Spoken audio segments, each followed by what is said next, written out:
I said last time that I would pick up today with a question that had always interested me. How did Ayn Rand see herself as a child? Did she know she was unique? Did she take herself for granted? In the tapes, I found her answer, and I'll read from that. By the time I was in school, I already was quite aware that I was different from other people, neither in the sense of superiority nor inferiority, but quite apart. I think if anyone had asked me, I would have said superiority, but that isn't the way I felt.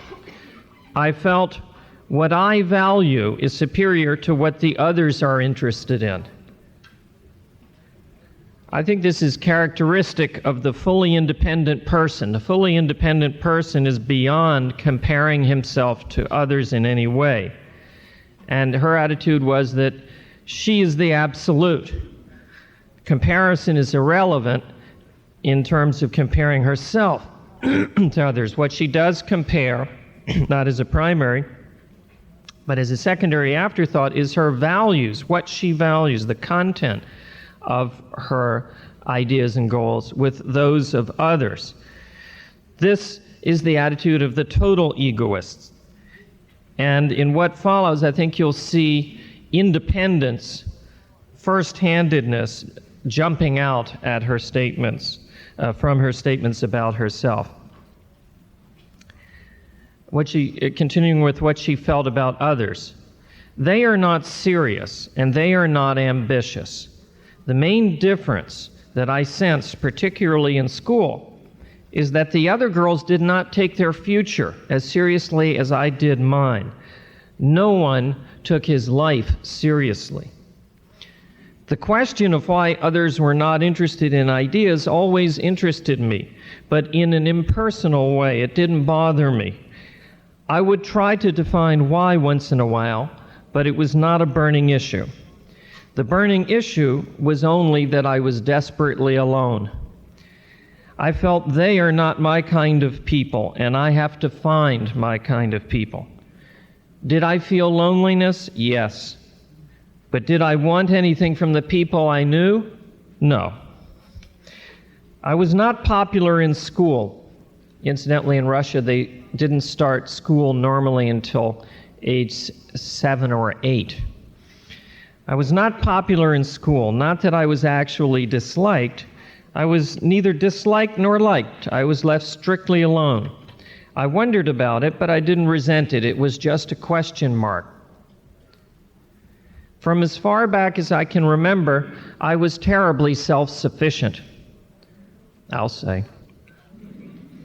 I was so busy mentally with my own concerns that I didn't develop any social instinct.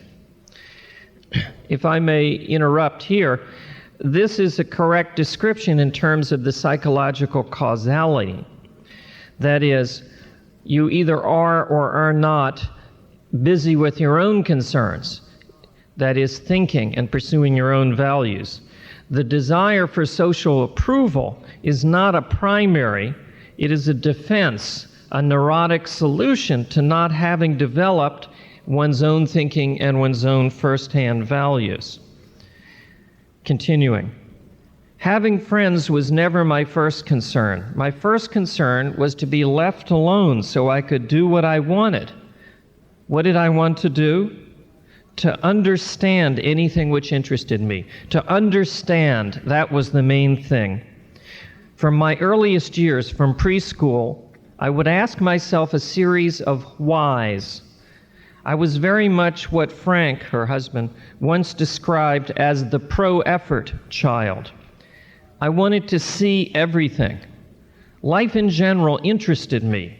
My main interest was to observe, to think, and to invent stories. The tie-in to the objectivist theory of free will, I think, is quite clear here. Free will is the choice to seek to understand or not. That is the way the choice to think or not to think comes up in a consciousness. In terms of my intelligence and what I understood, I felt I could handle anything that I wanted to.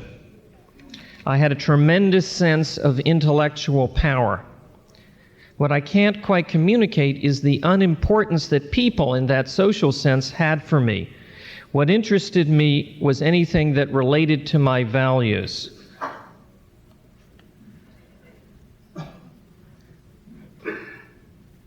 Now, unfortunately, we're working with a poverty of slides here, because this is a social setting, and I'm now talking about the unsocial, independent side of Ayn Rand. This is obviously a family gathering where the photographer said, "Everyone raise your glasses and make a toast," and that's young Ayn. Also, because of being in Russia, I felt that I was simply among the wrong people and in the wrong environment, I'll say, and that whatever I saw there is not representative of mankind. I don't think that it was only my own objectivity. That fact helped. Like Dagny, I thought it was just my tough luck that I hadn't happened to meet the right people. But they exist somewhere, and when I grow up and am on my own, I'll find them. I was very much aware of the sort of person I am, and I felt pride in my ideas, and most particularly in my values. My intellectuality always took the form of values. As I indicated yesterday, Ayn Rand must have developed her theory of mind-body integration from introspection. She was never interested in just pure theory, only in theory as it applied to her values and to life on Earth. Continuing, a succession of people, books, heroes in books, and movies became the symbols of my kind of world. It was literally a metaphysical judgment, the opposition between my sense of life and the alien sense of life of Russia. I always felt two things. The things I am interested in are important, and I am an important person. It was almost, I'm a child of destiny. They don't know it, but it's up to me to demonstrate it by my writing. I always felt my life would involve doing great things. My view of the future was that it would be great, it would be unusual, it would be important, it would be very demanding. There is one story that I read before I was 10 that I consider significant because it sums up what my mental state was in this regard. It was a story about the childhood of Catherine the Great from a children's book that someone had given my sister. Catherine was presented in the story as a very intelligent girl who was more intellectual, more active than the young ladies of her background. But she was looked upon by her parents and everybody as something between a misfit and an ugly duckling, precisely because she didn't behave like a conventional little princess, and she was not particularly good looking. Now, at some royal party, there was a fortune teller who was going to foresee their future, and some other princess, a very beautiful blonde girl, was the reigning favorite of that set. Everybody was sure that she would marry some important European king and have the greatest future. As for Catherine, nobody expected anything special for her because she was just an obscure little figure whose parents were in the second rank. So the hostess of this party brings this reigning favorite to the fortune teller, while Catherine and some of the other girls are standing around. And the hostess asks, "Now, can you foretell this young lady's future? Do you see a crown on her brow?" The fortune teller looks very intently at her and says, "No, I don't see any crown on her brow." Suddenly she turns to Catherine and, to everybody's amazement, says, "But here is a girl on whose forehead I see the mark of 2 crowns." I thought, I am exactly like Catherine as she was presented.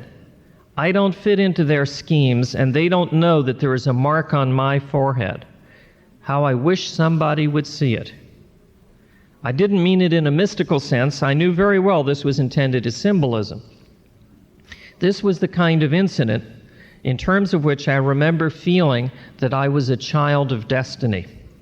I remember thinking specifically in words, my forehead is marked in just the same way, only they don't see it.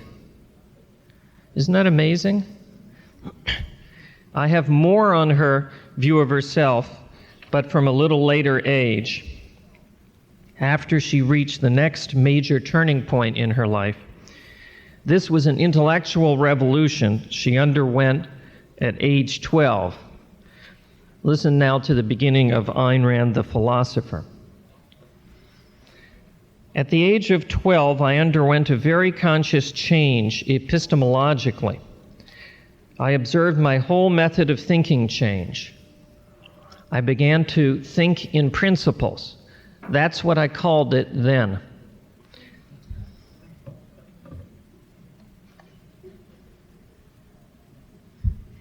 I'm going to leave this slide up for quite a long time because it's the best one I have for her at age 12, 13, or 14. I couldn't tell exactly.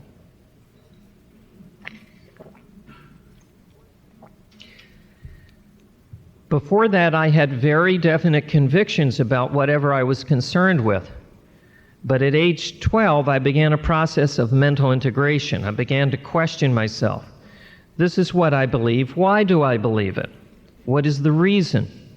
I began consciously to construct a chain of whys. And from that time on to today, I would always try to go one level deeper in my thinking. Incidentally, this sums up her unique method, always trying to go one level deeper to the wider abstraction, to the more fundamental principle. And this is the advice that she gave the students in her nonfiction writing course in 1969. Always try to go one level deeper in your thinking. I did not consciously decide, now I will think in principles. I had always been mentally active and interested in things, and I suddenly found myself, in effect, asking a lot of whys in an abstract manner and beginning to define the reasons for what I believed. And then I realized that what I was now doing is thinking in principles. What I was doing was what I now call drawing wider abstractions. The content of my ideas did not change, just the epistemology. I began to think in broader abstractions, more consciously organizing and integrating ideas. Today, I would say it was a process of integration, but that I did not know then. I think it may not be irrelevant, this is her talking, not me. I think it may not be irrelevant that that was the year of the Russian Revolution, when everyone was talking about politics. It was a period of happy excitement in the country, politically, and for me, an additional enormous intellectual excitement in my switch to an adult epistemology. Parenthetically, a level that few adults rarely reach, an adult epistemology.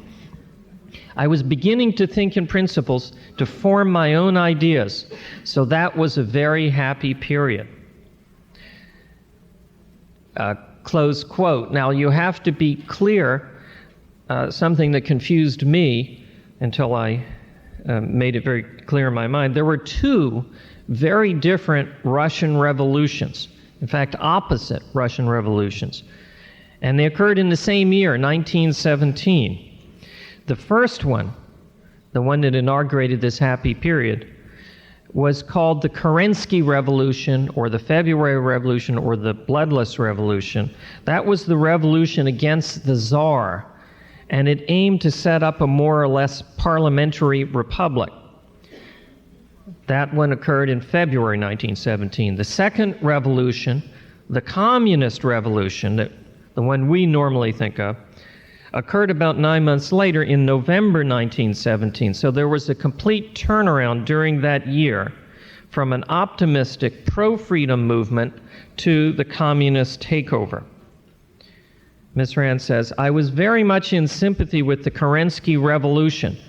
To me, it seemed to be the fight for freedom.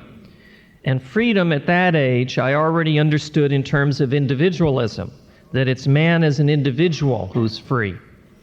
The issue was the rights of the individual, Why is it right for him to be free? Why is the strong, independent man important?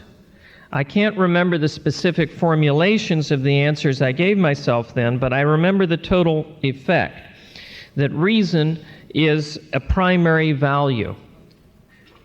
By what right can anybody tell a man what he should do or what he should live for? Can we have the lights up? I want to go over that last step because I think it's interesting. I remember the total effect of her thinking, that reason is a primary value. By what right can anybody tell a man what he should do or what he should live for? Now, when I first heard that, I thought there's something out of order here. How did we get to... She was talking about the individual has to be free. Why should a person live for others? And what is reason is a primary value doing in there? Was she just congratulating herself and trying to say something, philosophically deeper about herself? And then I realized that it was my mistake, that I was in effect working with the libertarian concept of freedom, but Miss Rand never did. In other words, for her, freedom never meant the choice to go by whatever whims happened to strike you. For her, freedom meant the freedom to act on your own reason. And when she said, I remember the total effect, that reason is a primary value, by what right can anybody tell a man what he should do? She means, by what right can anybody tell a man, jettison your mind and obey my gun, or what he should live for? So she saw the connection from between reason and freedom from very early, and she did not have that superficial subjectivist concept of freedom that is so prevalent among the so-called advocates of freedom today. Ayn Rand formed her first intellectual friendship at that period of the Kerensky Revolution. Her friend was a sister of Vladimir Nabokov, who was to become the famous author. Both girls were fascinated by politics. Quote, my friend was for constitutional monarchy. And I'm telling you this to show the state of her thinking at this point. My friend was for constitutional monarchy. That is what her father was for, as was my father. But I was for a republic. I had no idea what kind of republic, of course. But I was against monarchy and any kind of state power. She and I would argue the advantages of a republic versus a constitutional monarchy. I saw no sense in a king or inherited ruler, particularly because his lineage doesn't prove that he's going to be any good. A good father can have very inferior sons. Plus, it was all based on tradition rather than merit. The president of a republic would be chosen for merit. I remember making that argument very strongly. There was so much political discussion generally among people at that time that I couldn't claim any particular originality here. It all seemed self-evident to me. The whole atmosphere of that first period was of a renaissance, with the future opening up. I thought it was wonderful. It was almost like fiction taking place in reality. I romanticized it a great deal. At the age of 12, while I was learning to think in principles, I began to keep a diary and write down my ideas. Do we have that diary? No. I kept it up for about a year and then gave it up because it was too long. I had to burn the diary because I had written all kinds of anti-Soviet things in it, and I would have been in trouble if anybody had found it.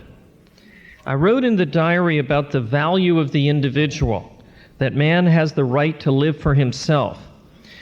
There is no reason why a man should live for others. His own happiness should be his purpose. This is age 12 and 13. From the first time I heard the slogan that man should live for others, and this is interesting, from the first time I heard the slogan that man should live for others, I concretized it very clearly in terms of sacrificing the hero to the non-entities. What the communists were saying is that the illiterates and poor had to be the rulers of the earth because they were illiterate and poor. My comment, wow. One significant diary entry that I remember was made when I was 13. Today I decided to be an atheist. And then I proceeded to list why. I decided that the concept of God is degrading to man.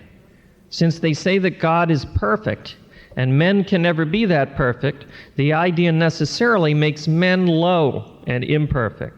It places something above man, which is totally wrong and untenable. I don't know of any proof. Nobody has ever told me why God exists, and nobody can tell me.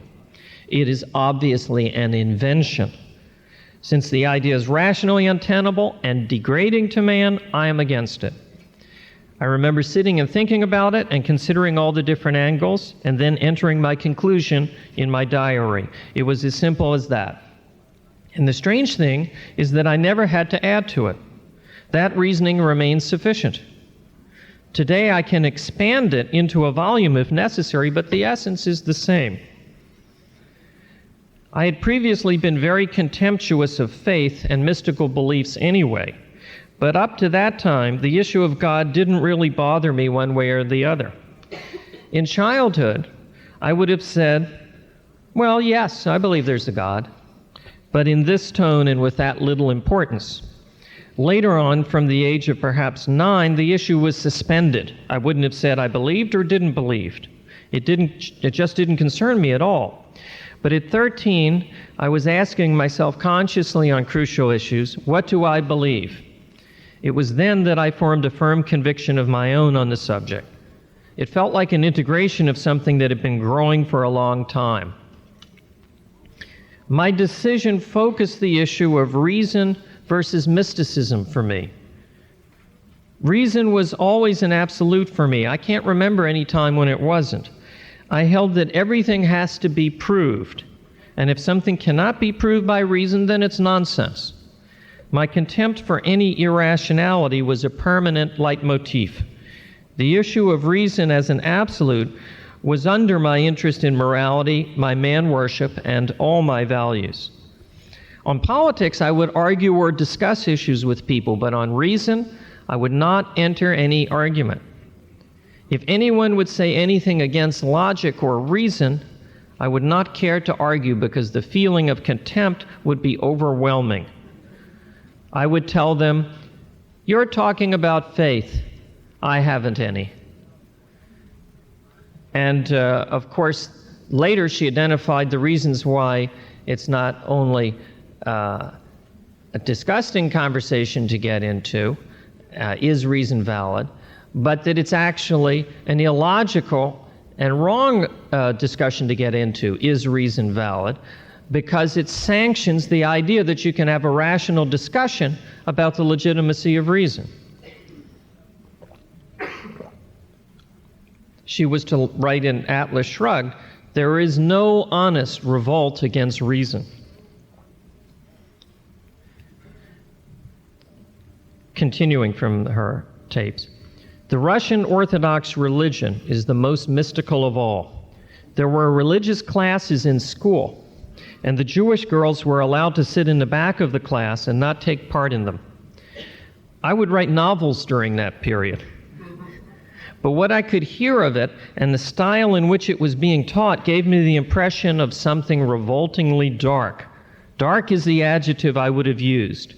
It was not frightening, but it projected a frighteningly superstitious attitude, almost a ghost story atmosphere. I had the same impression of the Russian Orthodox religion that I would have today of voodoo rites in the jungle, of something enormously dark, secret, and unhealthy." So she rejected the metaphysics and epistemology of religion. What about religious ethics? What about her early ideas on self-sacrifice? Her answer was rather surprising to me, but not perhaps in the way you might think. Quote, "I did not get into arguments about the morality of self-sacrifice because I didn't know anybody who would support it, actually." Isn't that surprising? "The young people with whom I discussed it, like my cousin Nina, agreed with me on that. They would not uphold self-sacrifice.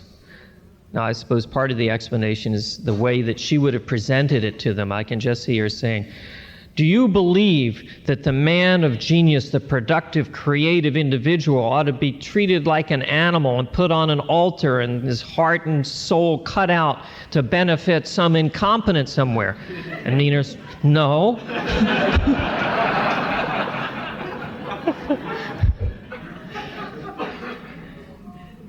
No one that I ever talked to ever told me we must live for others. And I think here's the other explanation of that. No one I ever talked to ever told me we must live for others. That was too much the communist slogan. And the conventional morality had never been preached to us in those terms, at least not by Mother. But what I noticed is that when people agreed with me, they agreed more or less as a negative. That is, they would not accept self-sacrifice, but neither did they feel very strongly about it, nor support my viewpoint. I felt they were not too interested one way or the other, except Father. He took it very seriously, and he did agree with me. By that time, we're talking now mid-teens, after the Communist Revolution, by that time I had read enough to know to what extent I disagreed with philosophers and with writers, and that they all had a view of life which was wrong. I'm sure you had the same experience at 14. I knew since they had no argument to offer, since reason is on my side, I am right. Once I could prove anything rationally, it was an absolute. There's no doubt about it, because I could prove my case.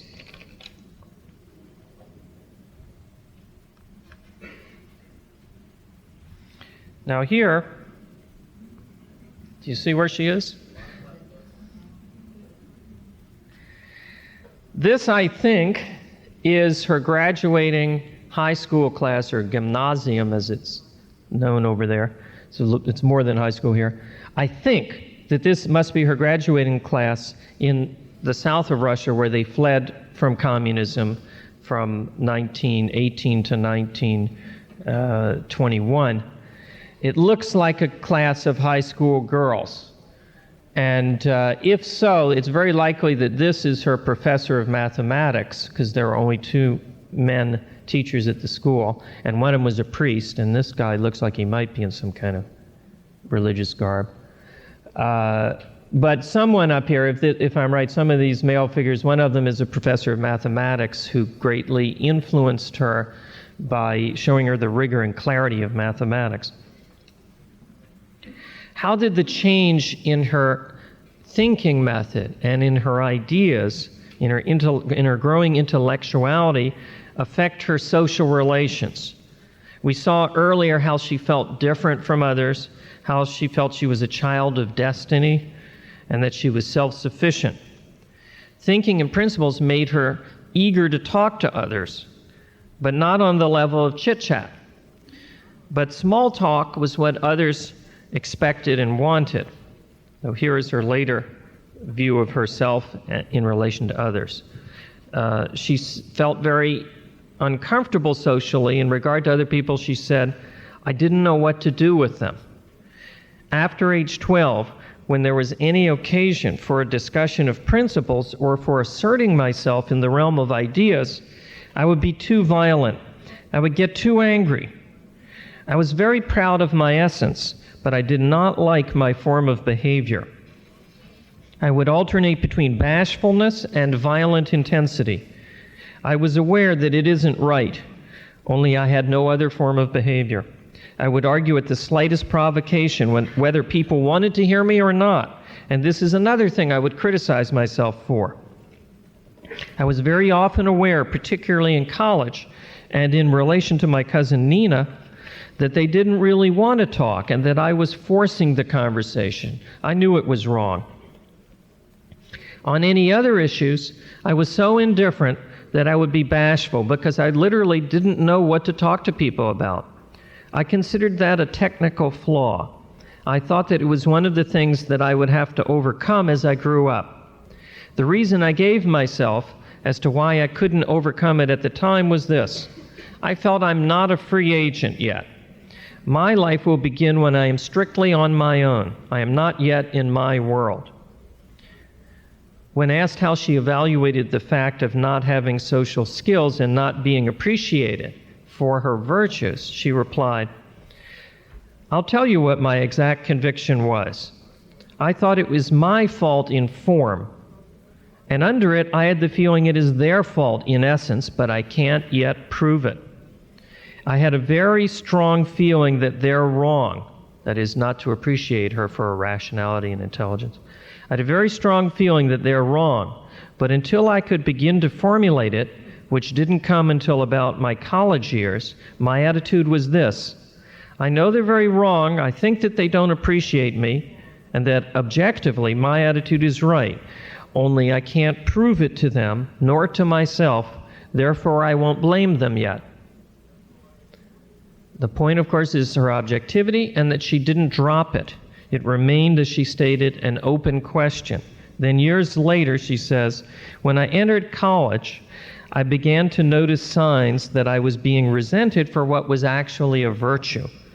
I thought then what I have said in my novels about the injustice of being penalized for one's virtues. I sensed from adolescence on what I wrote in The Fountainhead about the resentment against Rourke for being what he was. But my first reaction had been, that's too easy an explanation. I think that is what is the matter with my relationships, but I will not blame people in that kind of way until I'm sure of it." All right, we've seen her tremendous independence, her vision, her intellectuality in childhood, but was she happy? Here is her statement on the overall sense she had emotionally of her childhood. "In childhood, I felt an enormous impatience. It was the feeling of an overture, of preparing for something. My childhood was predominantly unhappy, but not in a serious way. I didn't like anything of the concretes around me. Anything that was happy was almost subjective in the sense that it concerned my own mind, my own interests. There was nothing existential that gave me any great pleasure. And progressively, as my ideas developed, there was more and more a sense of loneliness. The feeling of impatience was at the same time a driving ambition, which was in that sense pleasant. But it was enormously unpleasant in the sense of the contrast with my position at the time. I didn't like being a child. I didn't like being attached to a family. My only real source of pleasure was art, reading my kind of stories and seeing movies. Also, the whole summer abroad in 1914 gave me the feeling of what I thought existence would be like. This was when she went to Switzerland and Vienna and London. And for that very reason, it only augmented my feeling that Russia was just a cesspool, that real life, real intelligence, and real people lay abroad. The feeling I had about that summer abroad was of something enormously sunlit, important, significant, a way of life that means something, and where people are doing something. That was my impression of the world abroad. Boredom was the cardinal emotion I experienced in relation to the reality immediately around me. I didn't care about any of it, and I always felt there's nothing in it for me. What was for me? The future. I felt this is not my world. I will come into my own when I am on my own. As a child, I was predominantly withdrawn, silent. I was much more concerned with what went on in my mind than with outside activities, unless I could discuss ideas or take up some issue. In any serious discussion, I was always in a very benevolent universe mood, in the sense of having an optimistic view of life, that life is to be enjoyed, and that the right to enjoy it is what one has to fight for. I was enormously contemptuous of any book or theory that preached metaphysical hopelessness, as in Augustine's viewpoint. Any variant of the view that life is only suffering, I would have fought even then. We have the lights up. My cousin Nina once made a remark that has remained in my mind as a milestone of what I actually was like in those years and what impression I gave others. Now, Nina was the light-hearted operetta girl type on the surface, but actually she was very much on the malevolent universe premise. Nina once made the remark, "You know, I feel inside the way you act outside, and you are the reverse. You feel inside the way I act outside," which was absolutely true. She didn't mean that outwardly I was crying or malevolent, but I was very solemn, grim, earnest, and always engaging in serious discussion. I think we get the picture better here. I was very solemn, grim, earnest, always engaging in serious discussions. And she also knew that I was enormously cheerful and happy inside. Before leaving her childhood, let's consider what kind of artist she was becoming, since that's one of the themes I'm tracing. And I told you the story of the 10-year-old girl who saved England. Here is a story from her late teens while in college.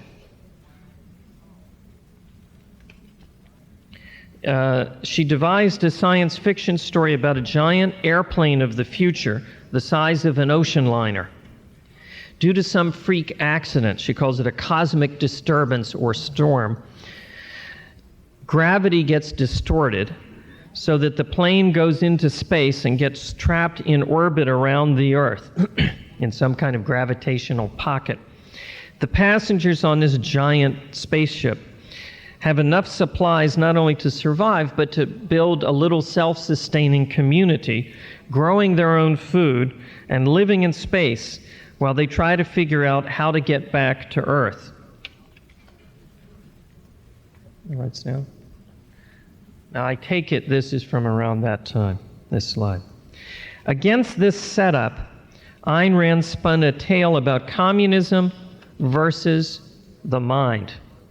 The hero was a scientist who was plotted against by 3 communists.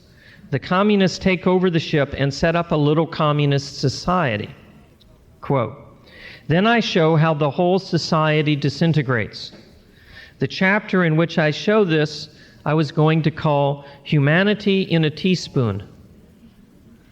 I was deliberately showing in microcosm what happens socially under communism. Of course, the communists make a total mess, and they all begin to starve. They also destroy everything the scientists had accomplished in moving the ship faintly back towards Earth. They throw it back into the gravitational pocket. Finally, they are totally desperate, and they have to come begging the scientist to take over again. He takes control again, and the implication is that everything will end happily, and that he does know how to bring that ship back to Earth. Now, would you call me a naturalist? The purpose of these lectures is to trace Ayn Rand's development, how she made her soul, as I put it. Unfortunately, there's not time to take that story further, and by college years, where we are now, she seems to have already set all her crucial premises.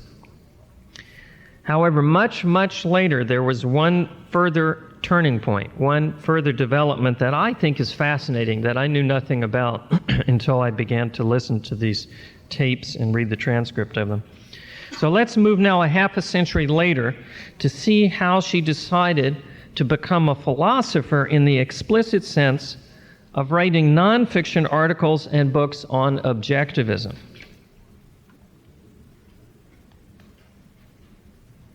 Oh, this is put in just for interest. I think this is when she first arrived in the United States. Ayn Rand, the fashion model.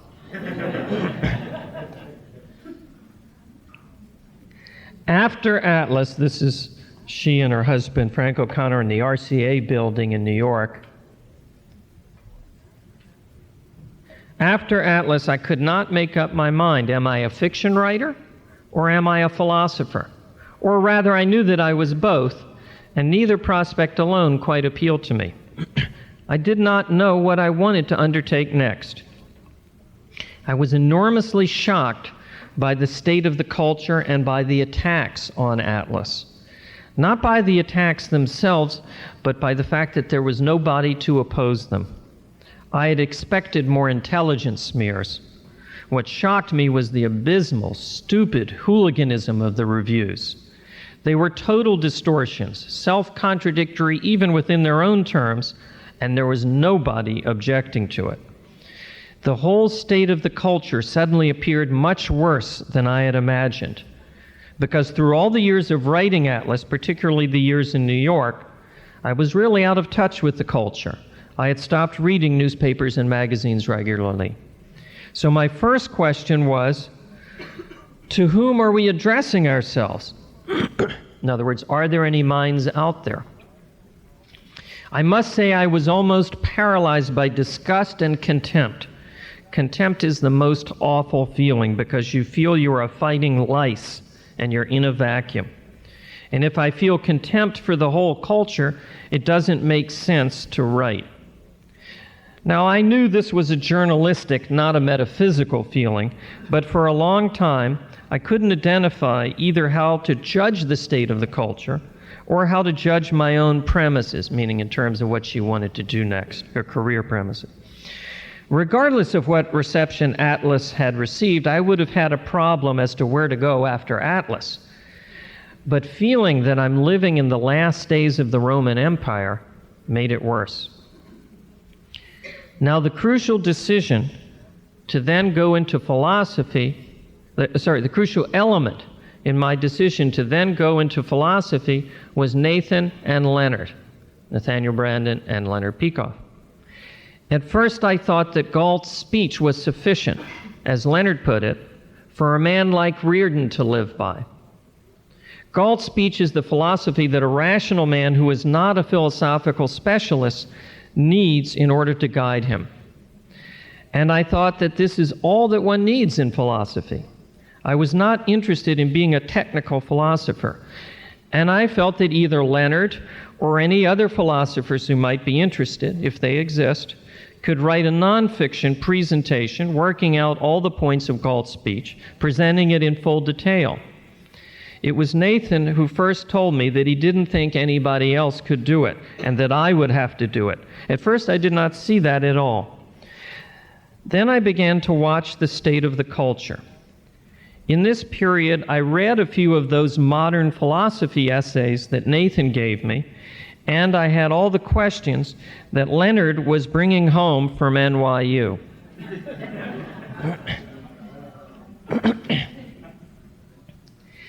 And there were my conversations with Leonard.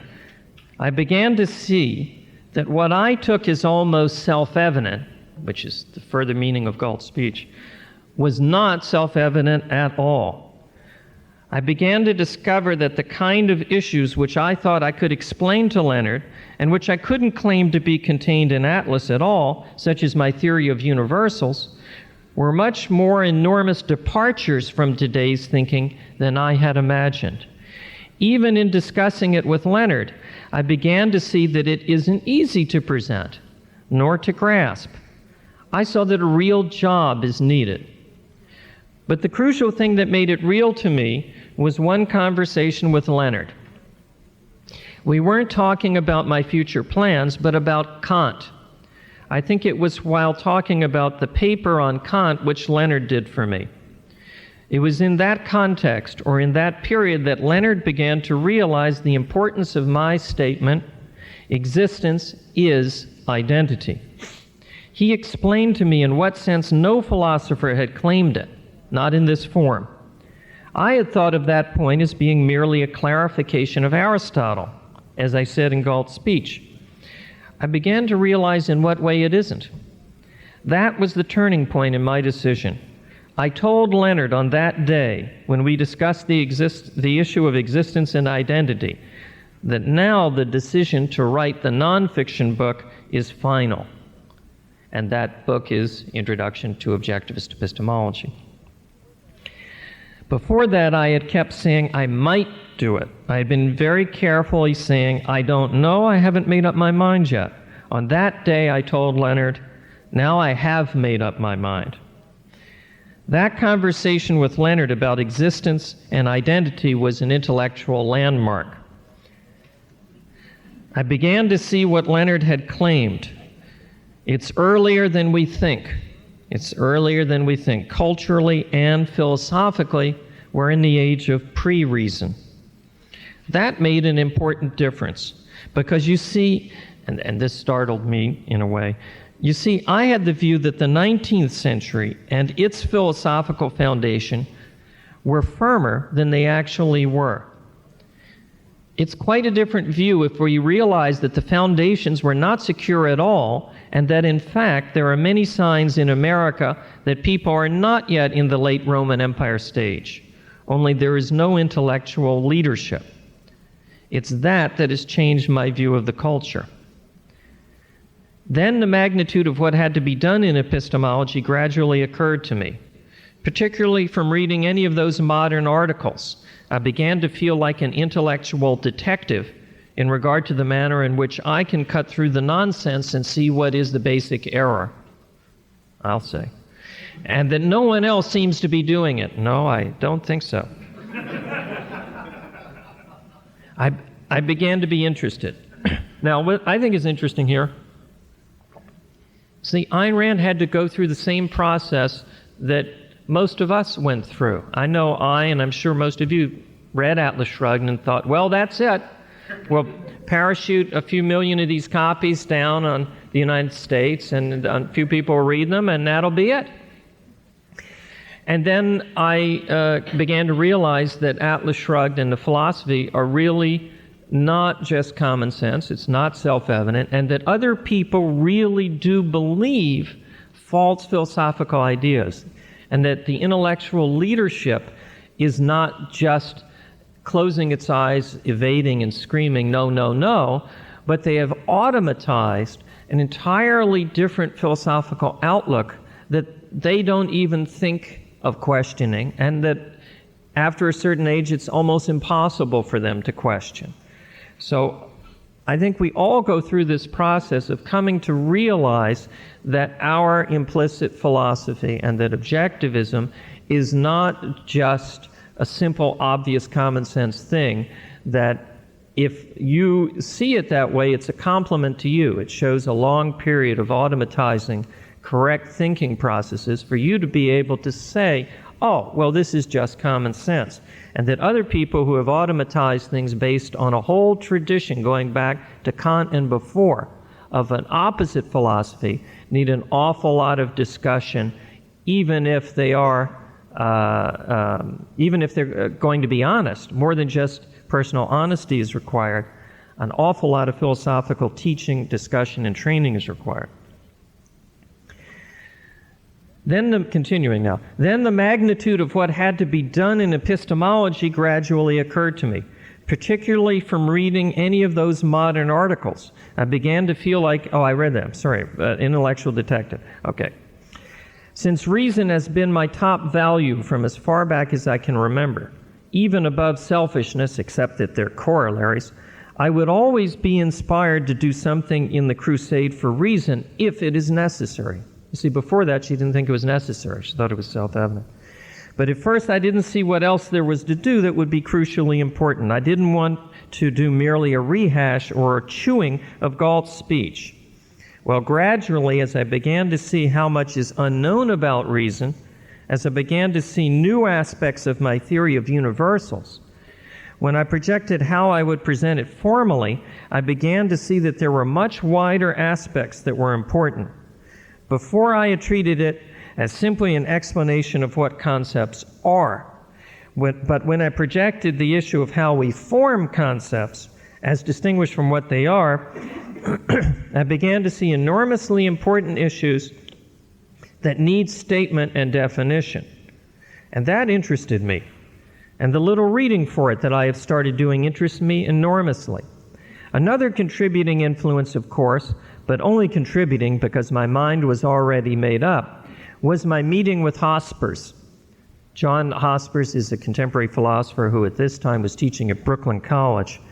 Today, he is a libertarian, which is appropriate considering what she's going to say about the errors in his thinking.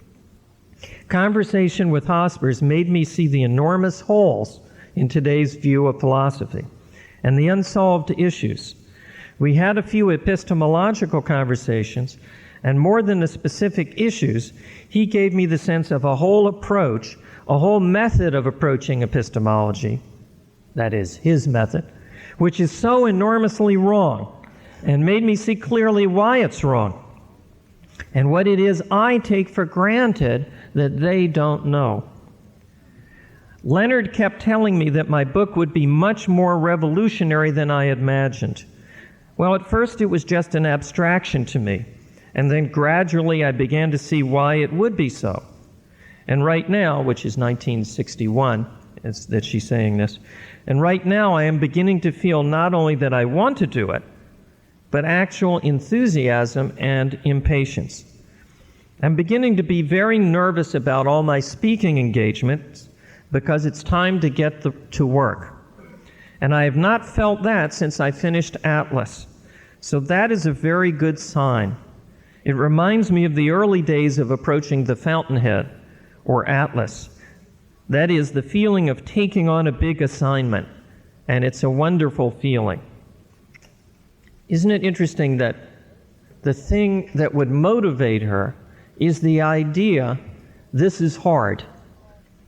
When she thought, oh, I've already said that, it'll just be chewing of what I did in Galt's speech, anybody can do it, she had no interest in it. But when she thought, this is a big job, this is demanding, this is hard, this is challenging, she gets interested, she gets excited, she's ready to go. Now, the theme I said is what a unique combination Ayn Rand was. A combination of, I think, 4 things that are essential, without which there wouldn't be an Ayn Rand. 1, genius-level intelligence. And genius is a term that you must use very restrictively. Genius is something that comes along once a century at most, and in this case we're talking once a millennium.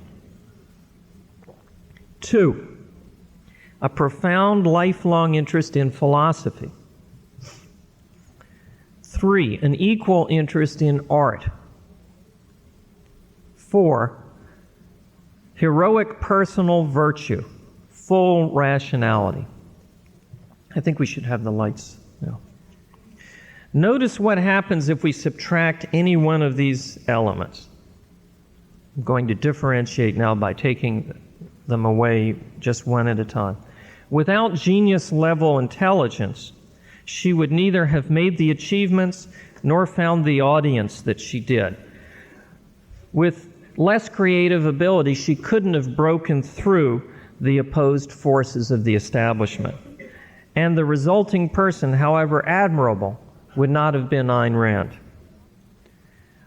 Without the commitment to philosophy as a lifelong passion, not only would there be, of course, no objectivism, but there would be no real Ayn Rand novels, no distinctive Ayn Rand hero. For how far could someone get on just a subconscious sense of life basis without conscious philosophy? Maybe to We the Living, but no further. Not even to Anthem. Consider Anthem's unique ideas about the relationship of freedom to technology. And We the Living, despite being one of the greatest novels in world literature, did not reach much of an audience and did not make Ayn Rand famous. Ayn Rand, without a passion for explicit philosophical understanding, really would mean no Ayn Rand, the artist. She had to define her philosophy to create her unique kind of hero. She said that many times. That was why she was interested in philosophy. Also, on another level of what philosophy did for her, you see what objectivism does for you, just in terms of your own happiness and your ability to understand the world around you and why what happens does happen. Imagine the pain of an artist with Ayn Rand's sense of life and soul, but without the philosophic understanding that she won for herself. Such a person would almost have to have turned malevolent and probably would have perished. What if we took away just the passionate romanticism, the idealism seeking an outlet in art? Well, in that case, Ayn Rand would have perhaps been an Aristotle, but she wouldn't have been an Ayn Rand. Notice how her statement of her philosophy begins. My philosophy, in essence, is the concept of man as a heroic being. This is crucial to Ayn Rand's approach to life and to philosophy. She said, I can bear to look around me levelly. I cannot bear to look down. I wanted to look up. This idealism, this hero worship, was a key to her motivation throughout her life, her art, her philosophy. What about subtracting the heroic personal virtue? Well, without heroic personal virtue, she wouldn't have been Ayn Rand, but at best someone like Nietzsche, and I suspect, much more likely, a combination of Kant and Picasso. I suspect this because genius is like nuclear energy. If it is not carefully controlled, its power becomes enormously destructive. Given her genius, I don't see how she could have maintained a mixed economy of reason and emotion. Without full rationality, I don't see how she could have been someone like, say, John Locke, a well-meaning but confused philosopher with a, say, 2/3 correct outlook. And in support of this inability of a genius to remain mixed, I quote Ayn Rand's own statement in The Objectivist of May 1968 concerning what happened to her associate, Nathaniel Branden, who was associated with her in the 50s and 60s. Quote, bad premises cannot be held still. They must be corrected, or they will grow and choke off the good ones. But it is asked, how could any psychological contradictions become so devastating in view of Mr. Branden's intelligence and great knowledge? The answer is that his contradictions became devastating precisely because of his intelligence and his great knowledge. A lesser man with mixed premises would be able to muddle along not too happily nor too destructively for a much longer time. But a man of great knowledge cannot afford a single contradiction. The inner conflict becomes too great and too explosive. It necessitates such massive evasions that it destroys his rational values and divorces his theoretical knowledge from reality and from application to himself. Consistency is one of the cardinal requirements of objectivism, both philosophically and psychologically.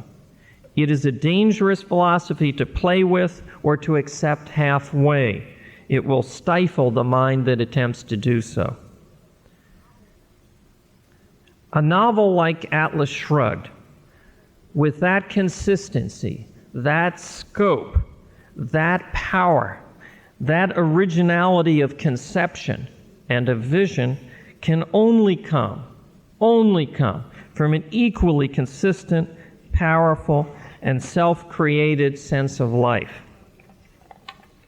Despite its high intellectuality, a novel like Atlas Shrugged could not be produced by an intellect that did not live that philosophy. It could not be produced by what Ayn Rand used to call conscious superstructure. Like all great works of art, the subconscious element is inescapable. In other words, no such inspired hymn to reason could come from the soul of anyone who didn't believe it down to his toenails. And no one could believe it down to his toenails who didn't live it. In other words, Atlas Shrugged could only come from an Ayn Rand who was an Ayn Rand. And this is the meaning behind her statement in the end of About the Author, the autobiographical postscript to Atlas. I trust that no one will tell me that men such as I write about don't exist. That this book has been written and published is my proof that they do. Thank you very much.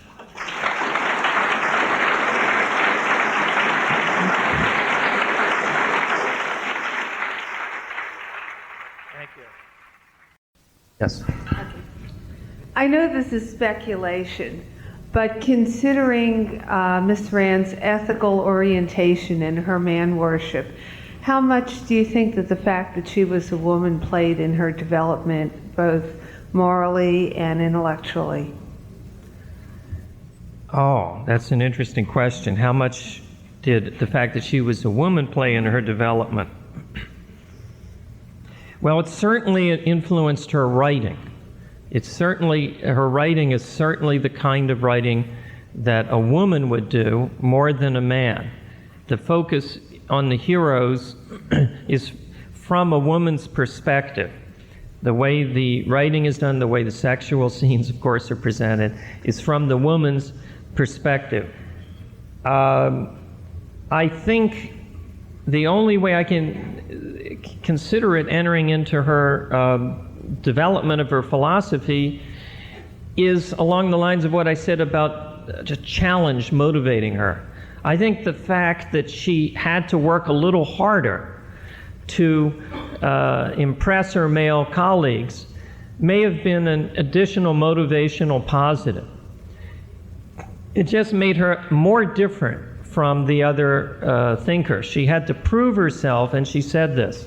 She encountered discrimination, if you want to call it that, against her being a woman, in the sense that there was an extra step she had to go to prove herself, but she never had any trouble doing that, and she never felt victimized by it. But she tells the story of her first philosophy class in college. Professor N.O. Losky, a famous Platonist, was very contemptuous of women. And the University of Petrograd had just begun admitting women. And this was an old-fashioned professor who didn't think that women should go to college. He was rather antagonistic to the presence of women in his classes, but Ayn Rand impressed him. She did so well on his final exam that he gave her perfect as a grade, which he rarely gave to anyone, and I don't think ever had given to a woman before. So she said there were many occasions in which there was an initial skepticism because she was a woman, and she had to fight harder to overcome that, but she had no difficulty doing that because she was Ayn Rand.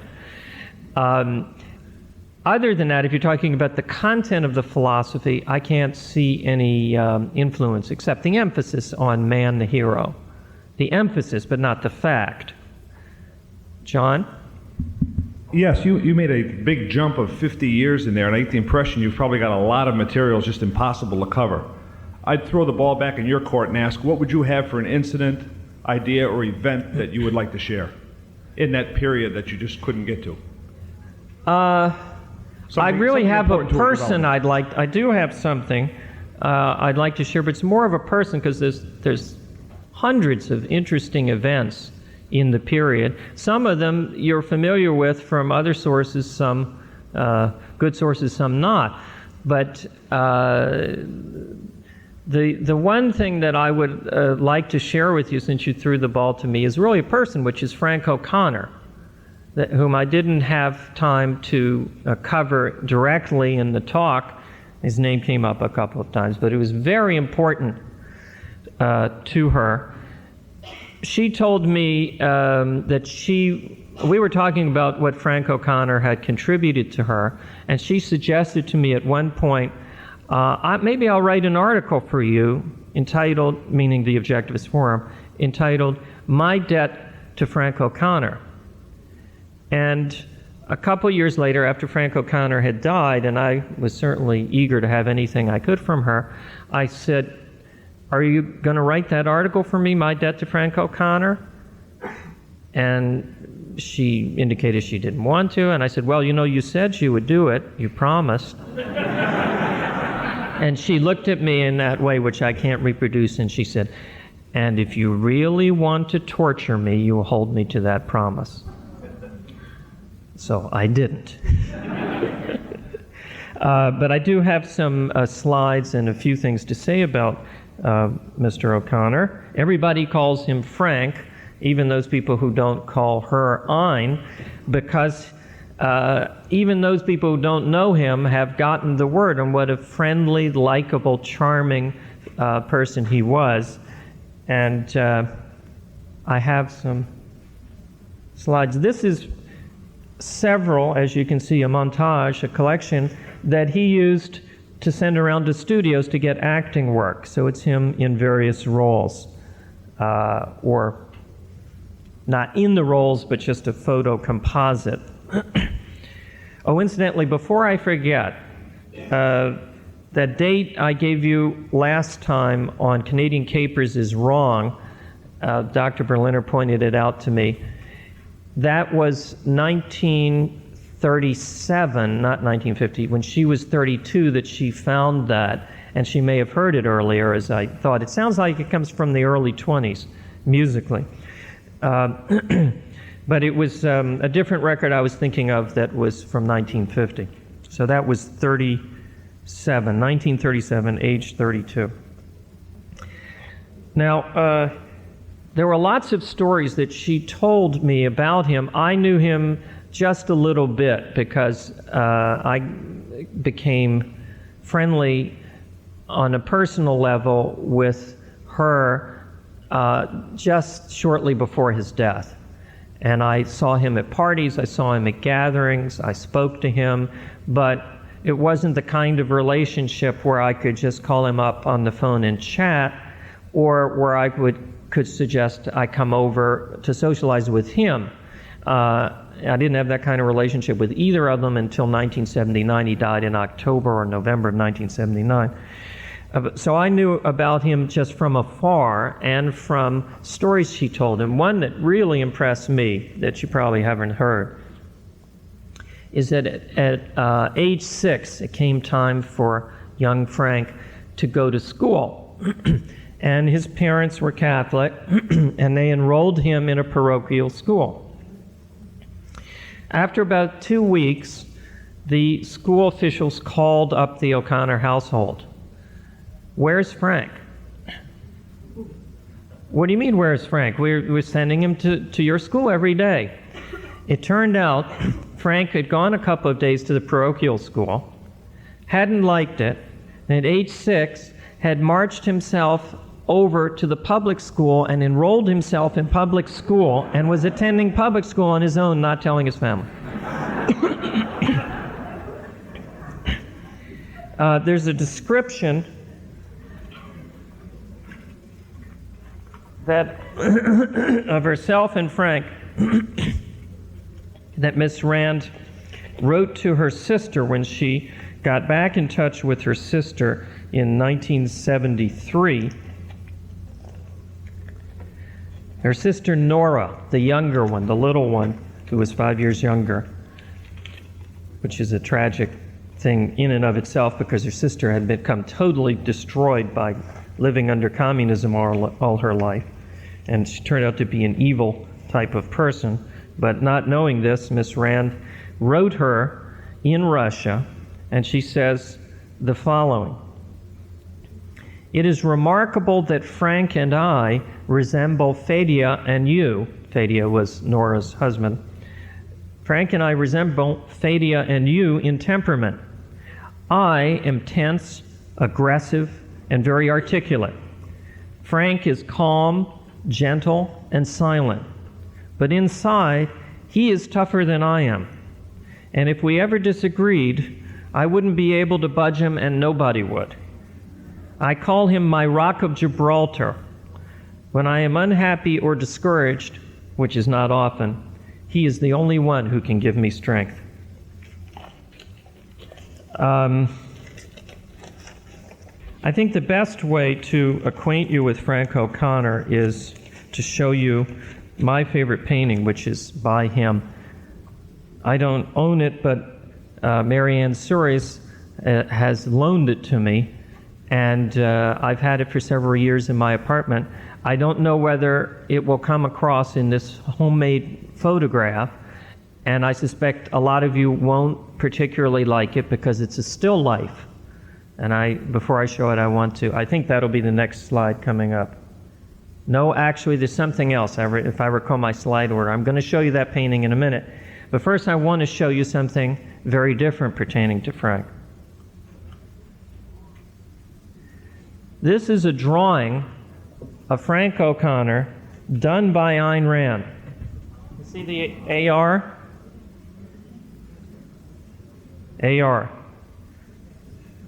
Now, isn't that amazing? She took a course in high school in drawing. She writes about this in a Romantic Manifesto. And she said the teacher, who was an unusually brilliant man in art, taught his students to break up all curves into straight lines. And that's what this is done to illustrate. An acquaintance of mine who is a professional artist said that she thought Ayn Rand could have been an artist.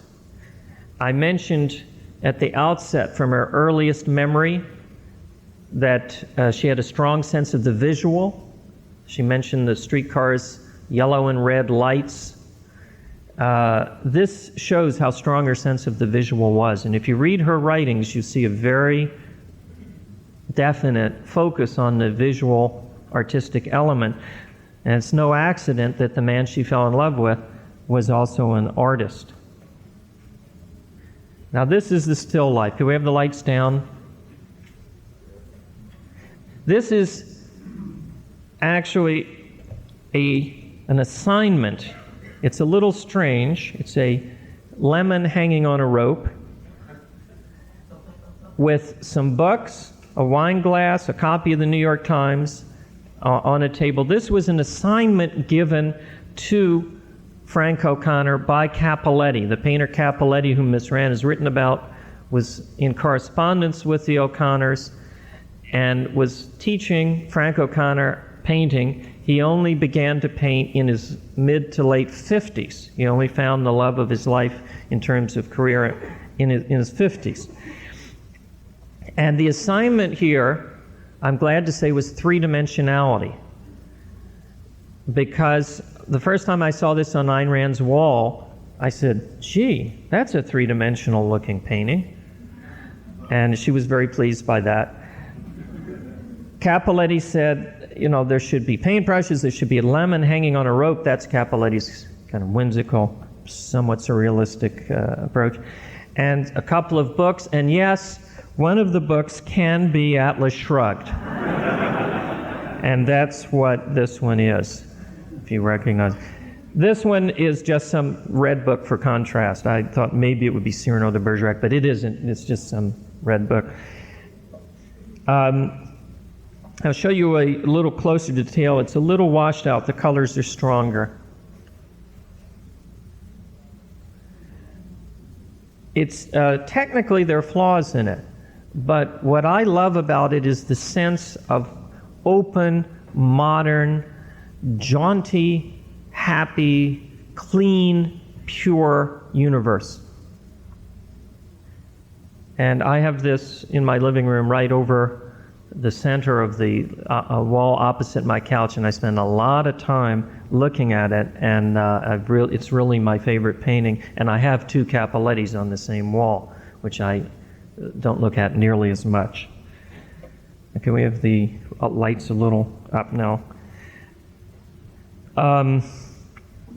Also, I should point out, just because people have wondered about, well, Frank O'Connor didn't, he wasn't a Hank Rearden in the sense he didn't make a lot of money and so forth. He did make a very important financial contribution to their lives.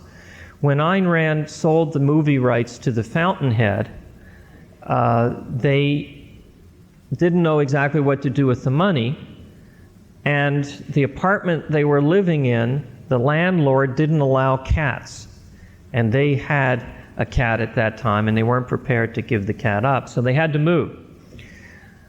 Frank O'Connor had a hobby of watching the growth pattern of cities. Whenever they went to a city, he would make mental notes about which areas were developing and which areas were dying.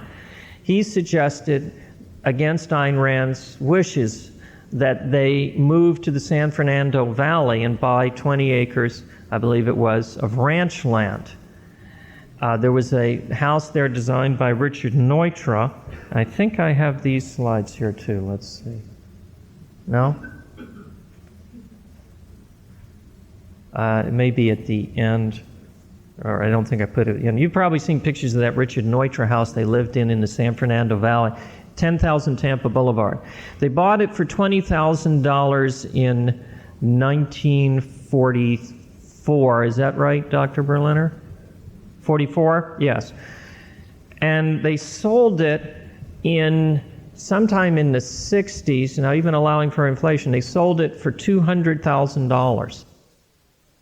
There's an enormous increase they made because that area of the San Fernando Valley got tremendously developed.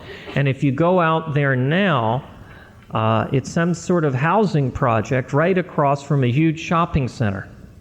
So he did know which way the city was going to expand, and he did make a tremendous amount of money for them. Not that you have to justify a life like Frank O'Connor's in terms of money. One final reminiscence on Frank O'Connor, there's lots of them. I took a drawing class in 1971-ish that he came to visit one or two classes of. And he stopped going because he said to me, I know it's childish, but I just don't like to be away from her. And the love between them was palpable. It was obvious. They held hands at age 70, 75, and you could just see the incredible affection that each had for the other. So that is what I wanted to say. Thanks for throwing the ball to me, because those are some of the recollections I wanted to share. Yes? And my question's about the introduction to objectivist epistemology. I'm wondering, did she ever discuss how she felt about that as an achievement as compared to Galt's speech, how difficult it was for her to write, and did she ever have any advice or seminars or principles of technical epistemology and technical philosophy writing? Well, there's one thing there were several parts of that question. There's one thing that's burned into my mind that I would like to relate. When she wrote the first chapter, which is actually the first two chapters were written together, Cognition and Measurement and Concept Formation, chapters 1 and 2 of the book, where the first part appeared in The Objectivist. It was serialized in The Objectivist in 1966. And I was privileged to be one of the 2 or 3 people who read that in manuscript. And I remember that was one of my first times in her apartment, if not the first time. I and another professor went up to read the thing in manuscript, which was an amazing experience, and I didn't understand hardly any of it, but it seemed very impressive. And she said at that time, this was one of the easiest things I ever wrote. It just came inspirationally right out of the pen. And she regarded fiction writing as much harder. It was a relief for her to do that kind of writing. She says in the interviews that when she wrote Galt's speech, it was excruciating. You know, it took her 2 years to write out Galt's speech. Just Galt's speech, 2 years. And she had to write it not in hierarchical order, but in hierarchical order modified by literary demands. She had to keep it integrated to the story. So she originally wrote it beginning with existence exists, and then she had to throw that out and start over again with a moral approach and telling people why the world is collapsing as her theme. She found that very hard, and she said when she went into philosophy, she was able to just write things straight, in straight hierarchical order, and what a relief it was. What a pleasure. Now, to me as a philosopher, struggling to put things in any semblance of order, hierarchical, logical, or whatever, that's an amazing mind that could consider writing philosophy in proper order easy and a relief from a harder assignment. Advice that she gave, I couldn't say that. I was 21 years old at the time I read that, and even later there was such a gap between her and me that even asking advice, say, Ayn Rand, how do you do those things? Because I'd like to learn, it would never occur to me to have asked or her to have given advice just out of the blue on how to write Introduction to Objectivist Epistemology. There was a lot of advice on how not to make the kind of mistakes that I was making and how to clean up my act intellectually, as she gave everybody, but not in the form in which you raised the question. I must say, to tell a story against myself, that she said when I first began to discuss ideas with her, she thought I was a perfect linguistic analyst. The first question I asked her shows you the level of my confusion at the time. I didn't remember it, but she remembered it, and she told it to me 25 years later. She said, you asked, and then I could, oh yes, I did have that question. She said, if scientists in the laboratory created something, this was my question, that was exactly like a human being in every respect, would it have rights? I think what I was actually struggling for was the relationship of consciousness to the body, anyway. And she said, what she told me was, if it was exactly like a human being in every respect, it would be a human being. And I said, oh, and what did I say? And she said, that seemed to impress you.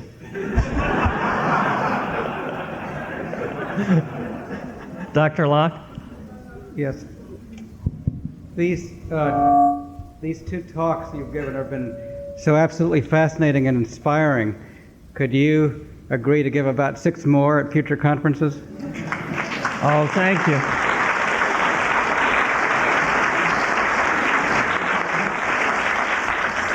Thank you, but the answer is no for a couple of reasons. Number one is that this lecture would have to be the base, because this is the one, these two, that take her from 2.5, I was going to say 0, but it take her from 2.5 and show who she was and how she made herself. And to just pick up, let me tell you about how We the Living was written, I don't think would be an effective or appropriate thing to do.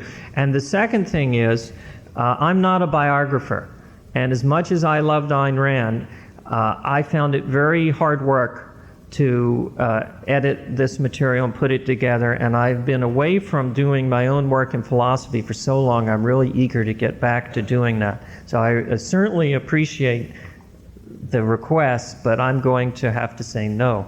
Steve. This is kind of an unformed question about Ayn Rand's genius, the fact that she was a genius. Among other just minor little things, I understand she taught herself to read. Yeah.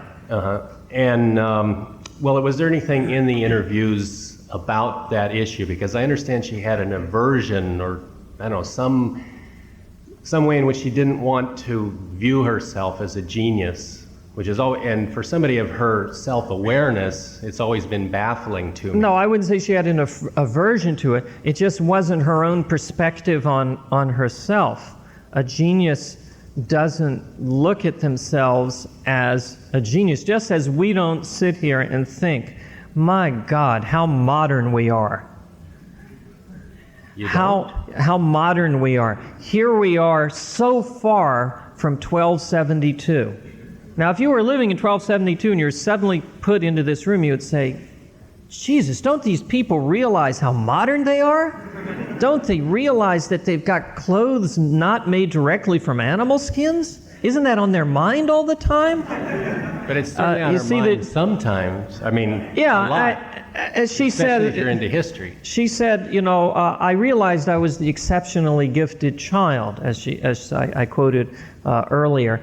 Also, she thought there was a large moral element in the difference between herself and other people, and I think that was true. She saw two differences between herself and others. She saw that she was very intelligent, and that she was always completely focused on reality. And she could see that other people, some of them were intelligent, some were not, and it's hard to assess your intelligence versus others. But that they certainly weren't fanatically focused on reality the way that she was. I mean, the average intellectual that she talked to. Now, let me tell you something that may surprise you, and it has to do with the relationship of intelligence to values and hard work. As you may know, one of the main things that I did besides talking philosophy with her in 1979 through 82 was play Scrabble with her. Now, you would expect a genius of Ayn Rand's ability to be the world's greatest Scrabble player. And she was good, but she wasn't that good. I mean, she was very good. She was better probably than 90% of us. But I bet there could be someone in this class who could beat her at Scrabble, which is rather amazing, isn't it? The reason is two things. First of all, values. Scrabble was relaxation for her. It was fun. It wasn't something that turned the furnace of her mind on to full heat the way writing Atlas Shrugged did. She said that to heat up the circuits, to get the blast furnace going for Atlas Shrugged, she needed to know that she had 6 months ahead without an interruption. If she knew that she had to attend a party 5 months in advance, it was hard to get all the circuits integrated and turned on to write Atlas Shrugged. Now, that's the role that values have in orienting the subconscious to giving you the information you need. The other thing is she was an incredibly hard worker. She was good in philosophy and good in literature, not just because she was a genius, but she spent an awful lot of time doing it. No matter what natural ability you have, say at tennis, if you don't go out there and play and play and play and play, you're not going to be terrific. So I pass that on. I do think she was a once in a millennium genius. I don't think there's any question of that. Nobody did anything like what she did in either of the two fields, art or philosophy. But I wouldn't say she had an aversion to it. It was, in a way, it was irrelevant to her. Whatever intelligence you have, that's what you have. What's the point of saying he doesn't have as much or he has more? You have the mind that you have, and it's not to compare yourself to others that way wasn't of particular interest to her. So that's the best I could do to answer it. Bill? I only have this have to be the last question. Okay. You mentioned the biography yesterday of Ayn Rand by Barbara Brandon. I'm wondering, in view of her great character and accomplishments, to what extent, if any, should any negative aspects of her personality be included in a biography if such were identified accurately? And I know that... Well, we have to take that as a hypothetical, because I don't think there were any negative elements in her character. I mean, there were things like she spoke with an accent, but that's not a moral issue. But hypothetically, if there were, if you have a great figure whose the fate of the world depends upon, and they have a few minor character flaws, and the world is against that person, I wouldn't put them into a biography until that person had, perhaps 100 years later, gained the recognition that they deserve. But in the case of Ayn Rand, as I said, in terms of moral character, I don't think there were any flaws. I think that if there had been, it would have blown her mind. That was the theme of the last part. But I want to end very strongly with the idea that what I'm saying is that Ayn Rand was fully rational. And that, so I'm answering it only as a hypothetical. Thank you very much.